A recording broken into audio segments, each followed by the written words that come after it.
I am continuing in my reading. What I'm doing in this series is to read through the entire standard works of the Church of Jesus Christ of Latter-day Saints. This consists of the Bible, the Book of Mormon, the Doctrine and Covenants, and the Pearl of Great Price. I am continuing reading in a chronological order, according to event, not according to publication or volume, so I'm skipping around a bit as I move along. We are continuing in the Gospels. We are in the last few months of Christ's mortal ministry. It is now past the Feast of Dedication, or Hanukkah, and so we only have a few months left.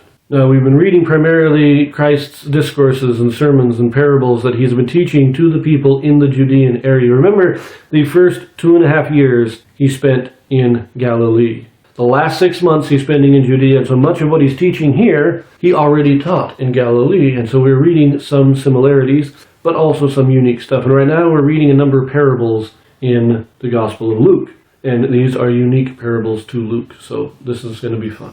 In this video, we have a Joseph Smith translation. Now, what the Joseph Smith translation is, this is a translation or correction done by Joseph Smith to restore those passages that have been lost or corrupted over the years. Now we're reading Luke chapter 15, verses 1 through 10.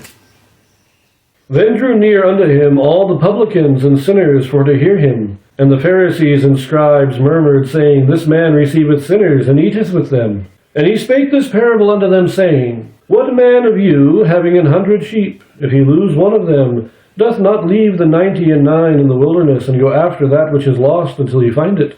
And when he hath found it, he layeth it on his shoulders, rejoicing. And when he cometh home, he calleth together his friends and neighbors, saying unto them, Rejoice with me, for I have found my sheep which was lost.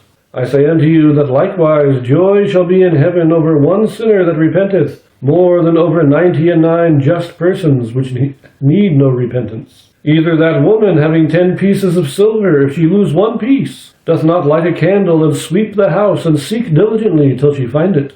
And when she hath found it, she calleth her friends and her neighbors together, saying, Rejoice with me, for I have found the piece which I had lost. Likewise I say unto you, there is joy in the presence of the angels of God over one sinner that repenteth. The parable of the lost sheep and the parable of the missing silver have the same basic meaning. And we've read a similar parable in, I believe Matthew, might have been Mark, but up in Galilee, like I said. We are repeating some things, and some things are unique.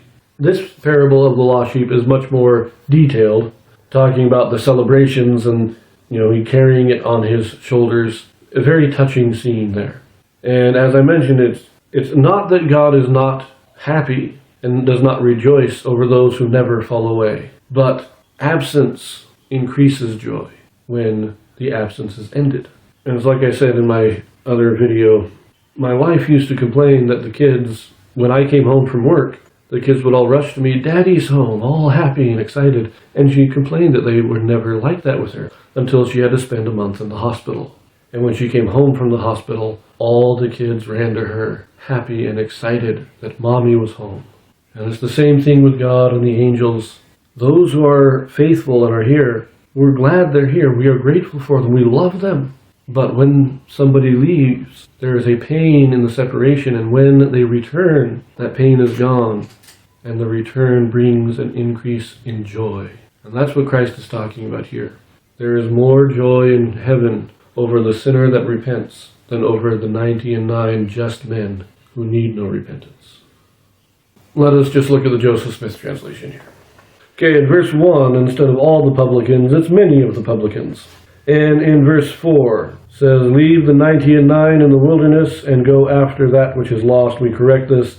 Leave the 99 and go into the wilderness after that which is lost. So we're not leaving the 99 in the wilderness. It's a nice clarification. In verse 6, instead of saying unto them, it is, and saith unto them. In verse 7, at the end, which need no repentance, is corrected, who needeth no repentance. Verse 9, we remove her from the sentence, so it is now, she calleth friends and neighbors together. And then verse 10, at the end, instead of that repenteth, it is who repenteth. All minor grammatical corrections or simple clarifications. So we leave that here. We continue this chapter in the next video as we have more parables on this subject. So I will see you there.